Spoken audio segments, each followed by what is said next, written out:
Welcome. This is going to be my last podcast. Well, for 2 weeks, I'm going to be away. So today we're going to chat about the valuable companies of the world, the FTSE chiefs and their massive pay rises, Huel, pension complaints, and lastly, how Rishi is going to manage to pay the state pension when the big kick kicks in again next April. So sit back, grab some drinks and relax.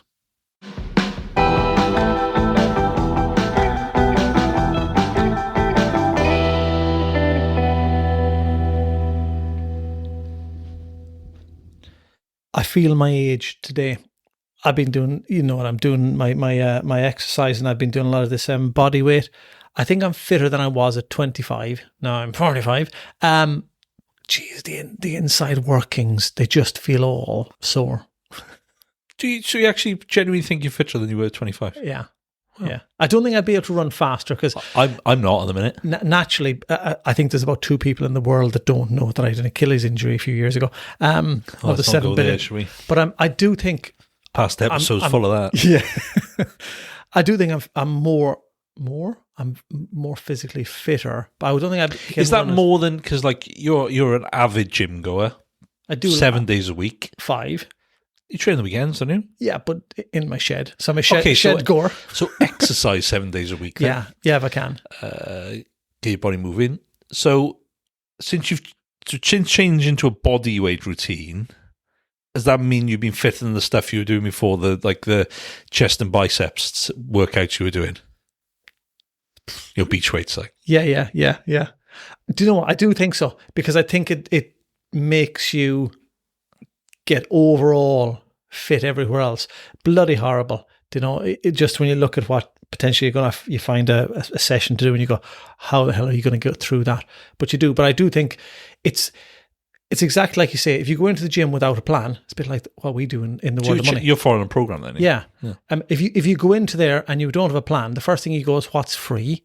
And most men will go for something that's free weights, and most women, I know, generalizing it, is going over to push something up. And there's a natural way. A generalization, that was. Yeah, of going over and just getting the free weights and lifting, and triceps and chest and all that. But, chest and biceps, isn't it? Yeah, and get away from all of that. So, yeah, I do think I'm fitter. Although I think I need 3-in-1 oil in all the joints because they all feel sore at the moment. But that's because I was carrying more weight, you see, and you're pushing heavier weight. It's a kind of contradiction because you're pushing heavier weights when you start these body weight exercises, and technically as you go on, you're pushing less weight because you're potentially getting fitter. But I don't think you're pushing less weight because you're transferring more muscle, which is heavier than fat, isn't it? I think not that you're fat anyway. I still think there's a bit of fat there. Still, anyways, talking about fat, right? 50 are the most valuable companies in the world in 2023. You know, I like to go into these things. We're going through all 50, are we? God, no, I know. Market cap. McDonald's, right, is valued at $208 billion. And there's, how far do you have to drive or walk to see another McDonald's? They are literally everywhere, aren't they? They're even in Russia. I don't think they're serving anymore, but they are. Yeah, they are all over the world. Like you generally see the golden arches wherever you go, or smell them from a bit further away. Airports. Are they in airports? I think they are. Service stations. Yeah, they're all major cities, towns, and I'm just thinking. I think in Caerphilly alone, I think we got potentially 3. Have we? I'd say there's at least 4,000 to 5,000 within the UK alone. 2. I could be totally wrong with the numbers, but in every small village, and you multiply that by all of the countries, in America, then the bigger countries in China, that there must be tens of thousands. Tell you now. So as of July 2023, there was 1,396 McDonald's restaurants in the UK. Is that all? Yeah. The location in the UK is the country with the most number of McDonald's locations in the UK is England, with 1,182. Yeah. Which is 85% of all McDonald's restaurants in the UK. Wow. I thought there'd be more than that. Fair enough. Maybe we just have been to a lot of them. That's not a lot, mind. I thought there was more. Did you? Well, if you consider between, where we are recording this now, you could, within 15 minutes, you could end up in 10, 12 of them. So, the geography of the UK being a lot bigger, I was expecting a bigger number, but it is what it is. But it was just interesting. Market cap, $208 billion, and they're everywhere.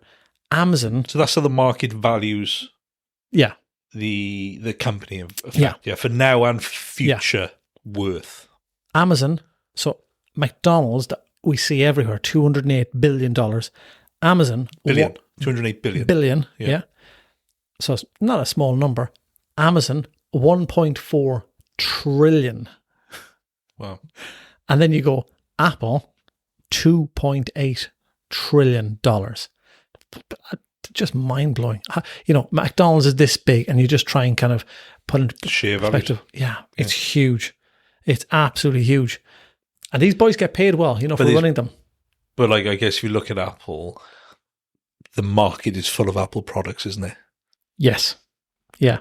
More than 1,300 locations. I don't think Apple will be listening to this, but it's a great way. If you're in a town, we went into Cardiff last weekend, me and the little man, and we were in there a few weeks ago, and he went, we go to the Apple shop. So we go into the Apple shop and just having a little browse, right? Free games in there, half an hour, 45 minutes playing games. You can play on the...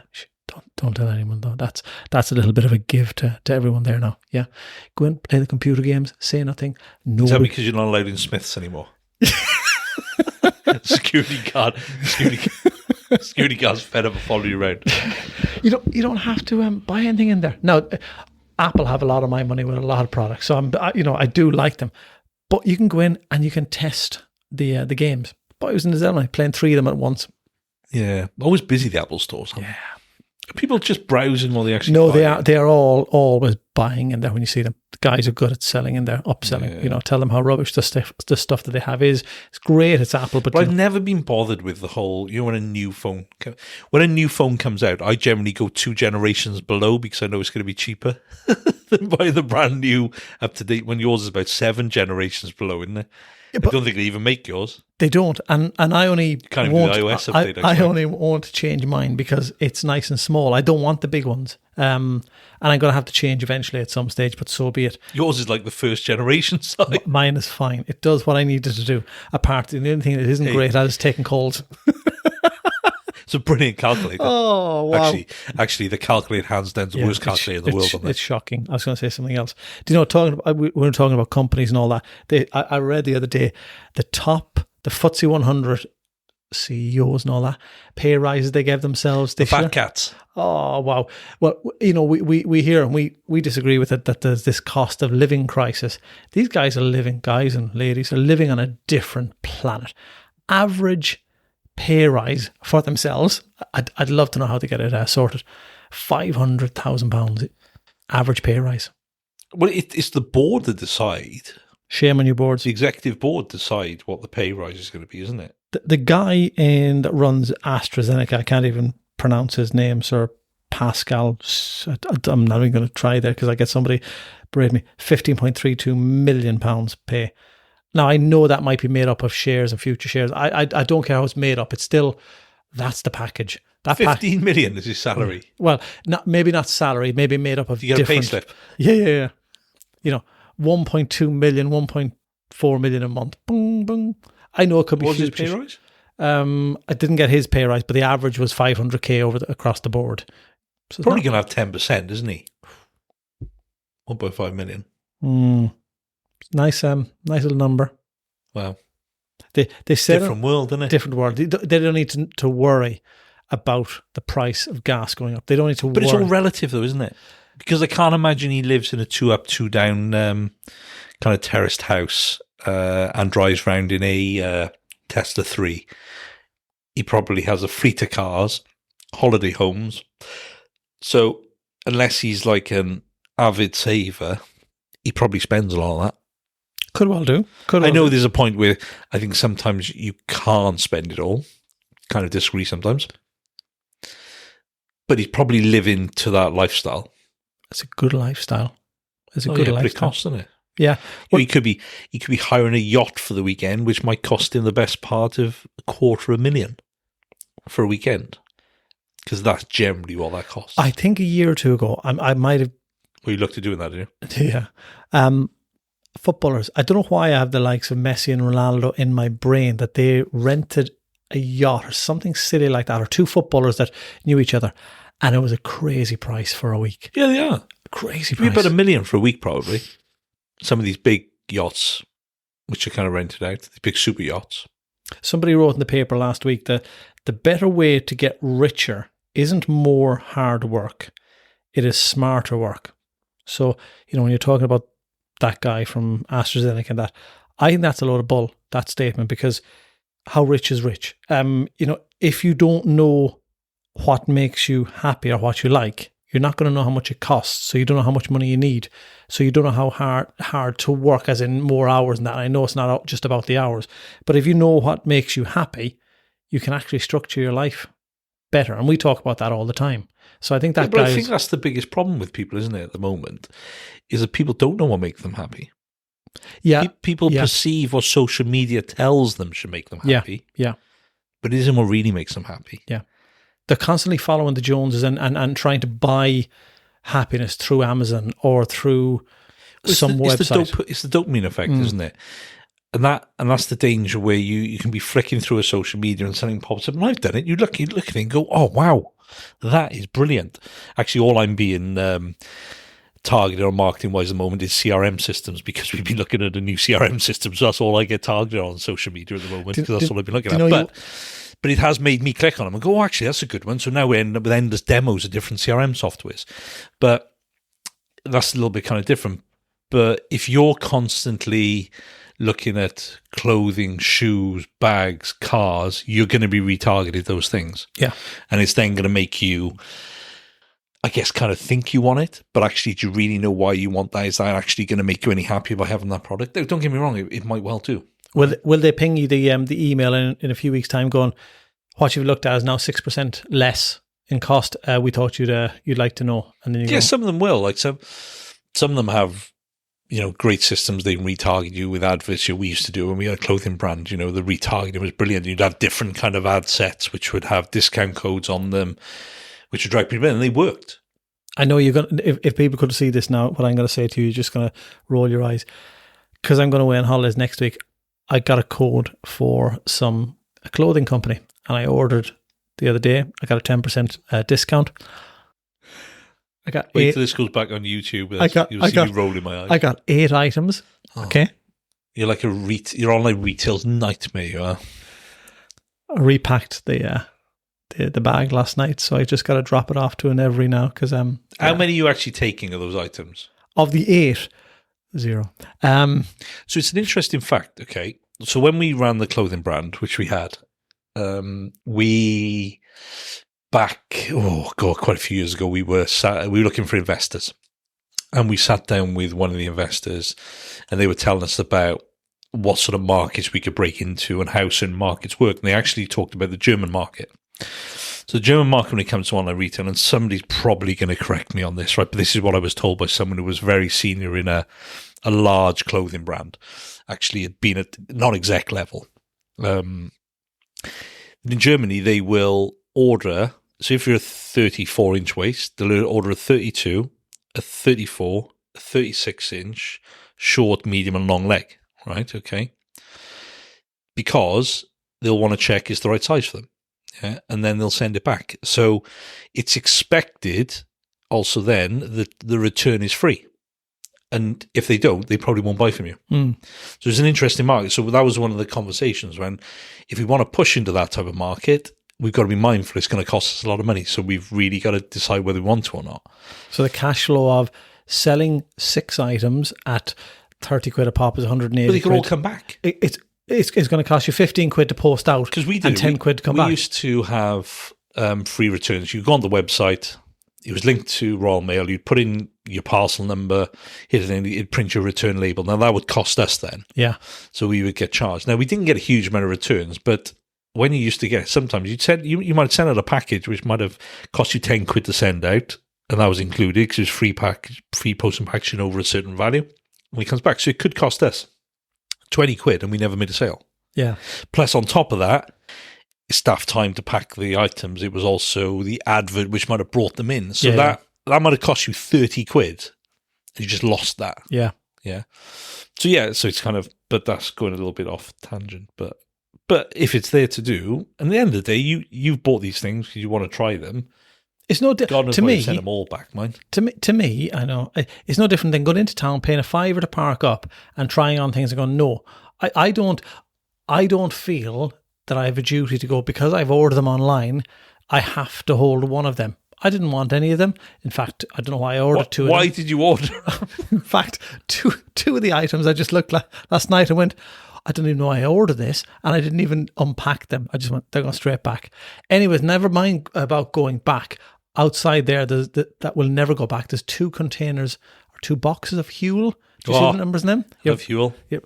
They're, I was an early adopter. They're flying at the moment. Never been rewarded for that. Do you remember the original Huel? Which one was the one that was sand? Do you remember the one that was absolutely horrible? The strawberry and cream one. Is it the strawberry No, one? the strawberry and cream one was okay. No, the berry one. Yeah, that was The berry one horrendous. was really kind of watery, wasn't it? It was. They're really good now. What's my go-to is chocolate and salted caramel. I get still That's go why the I have strawberry in and the cream one, but they seem to be. Have they thickened that up though? I haven't got one in a while. I did notice on the shelves in Sainsbury's the other day. Yeah, not cheap. But they're adapting a bit like the iOS and Apple.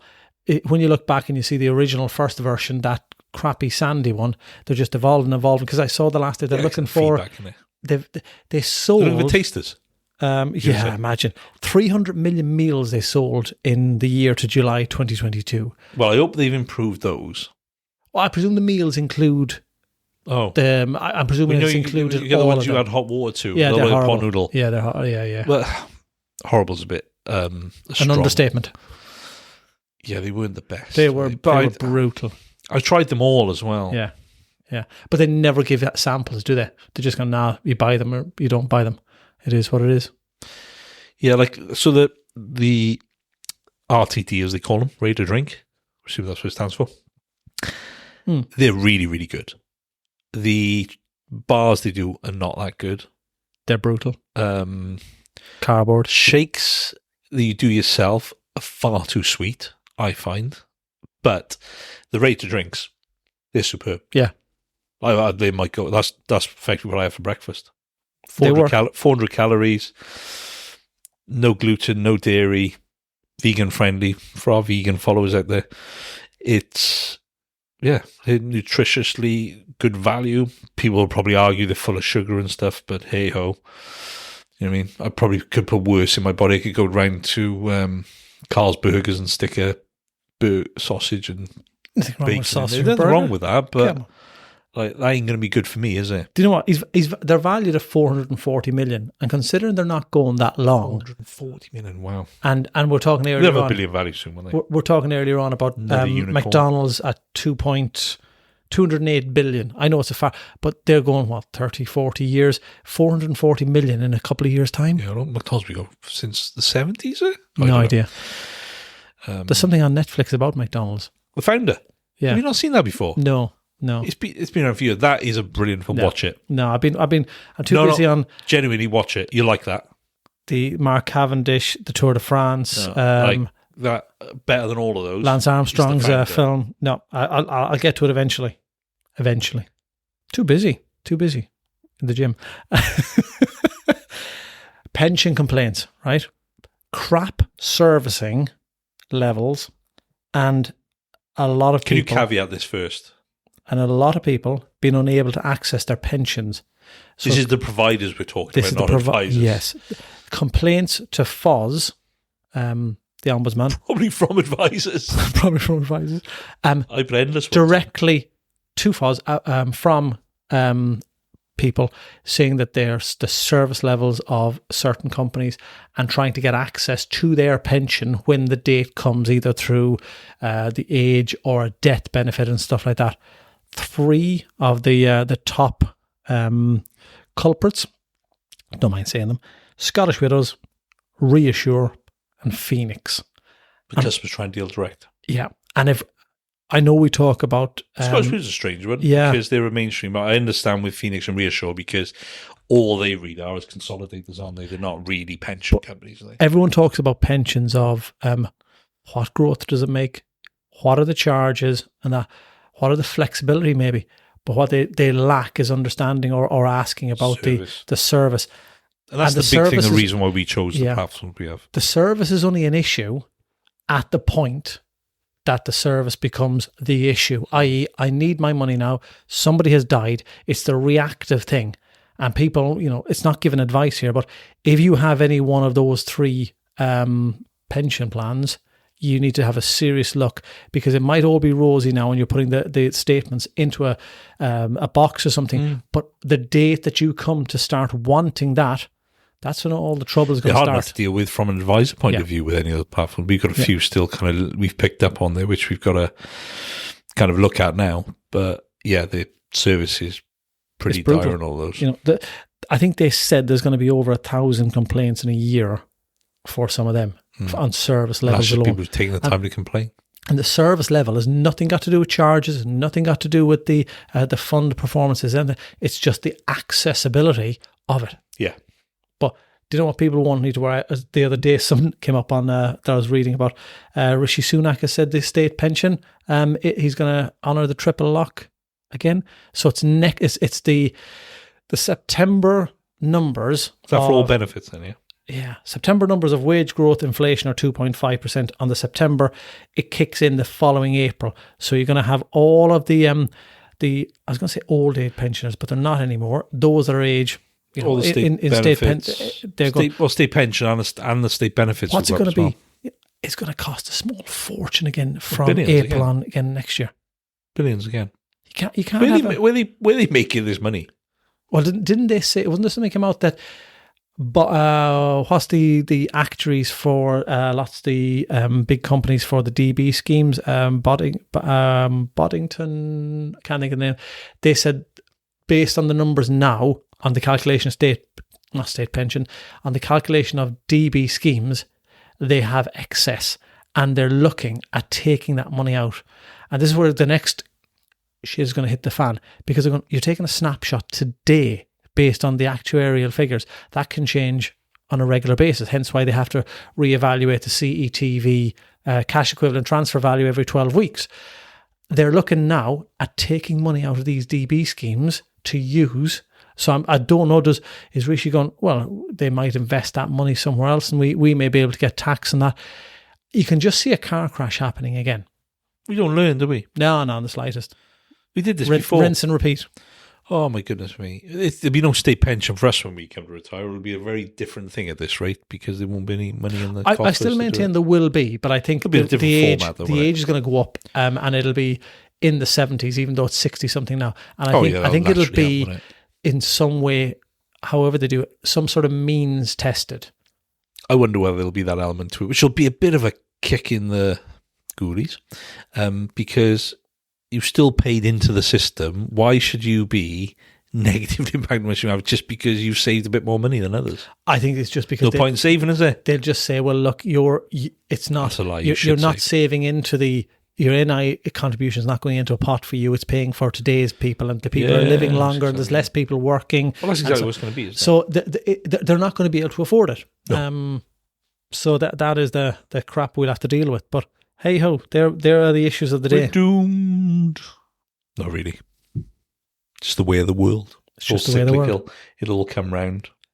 Have you had your Huel yet now, or will we sign off? I have my Huel. I was going to say, will we sign off and you can have your Huel? I'll actually have proper lunch in a bit from the freezer. One of my frozen pre-made meals, which I made myself, not bought. See?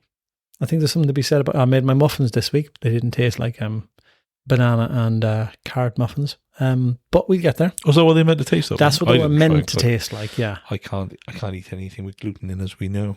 I'll make gluten-free ones the next day. Oh, good luck with that. They'll be dense as you can... They'll be extremely dense. Do you know what you've literally got to follow those recipes to the T, right? Because otherwise they will literally be dense. You should have seen the Yorkshire puddings we tried to make the other day. Do you remember the guy from... They'd break a window. The Muppets, the chef in the Muppets. Do you know when he wears the big chef hat, naturally, Wood is his chef, but he just throws stuff in. That's how I was making my muffins the last day.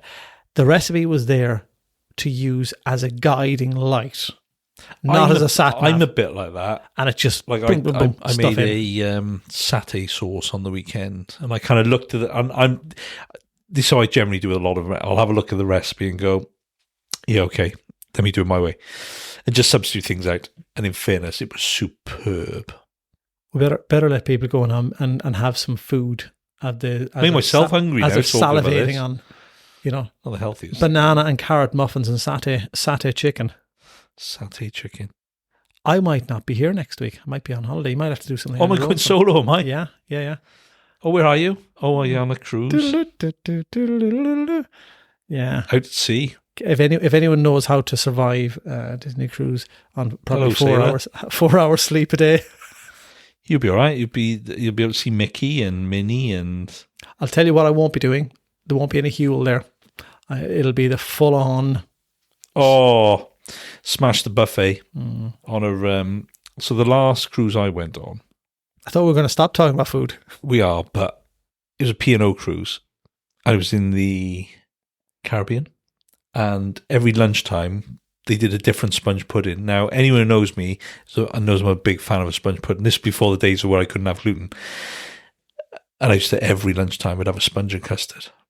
Literally, it's like heaven. Do you know when you go on holidays? But you know, it's like just like on a massive come down there when you come Oh, I'm dreading it. 2 weeks of it. Do you know when you go on holidays and you have a big breakfast at usually about 9 o'clock? Or a 3-course breakfast, yeah, I mean. at 9 o'clock. And then by 11, if you're in a resort or something, you can smell the chips or something by the pool. You go, I'd eat again. Well, on the cruise, you usually got like a barbecue going with the burgers. You've only eaten an hour and a half ago and you sat by a pool. But you'll have your burger at 11 Yeah. from the little thing, and then at 1:30 you'll go and have another buffet, Yeah. and then you'll have a little snack then later on, and then you'll be into your 7-course evening meal or whatever it is. I think this is why I needed to buy the 8 pieces of clothing the other day, because I needed a small, medium and large, or sorry, a medium, large and extra large for the different days. Just have to walk around the ship a few times. Enjoy next week. I'll be listening in. Thank you. Enjoy your holiday.